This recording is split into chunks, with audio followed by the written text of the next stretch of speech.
अरे कि हमरो के लगही सुतालिए आमा बेटा राउर पीटे रोजा करे ले डरामा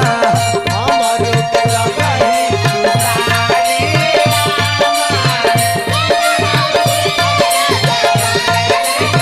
ए अम्मा जी का कहतरू ए बाबू अब का कहतरू हो ए दादा ए खुशी कर दो ओकरा के। ए ना चुप रहा तारा मुँह में खिया दे हमरो के लगही सुतालिए आमा हमरो के लगही सुतालिए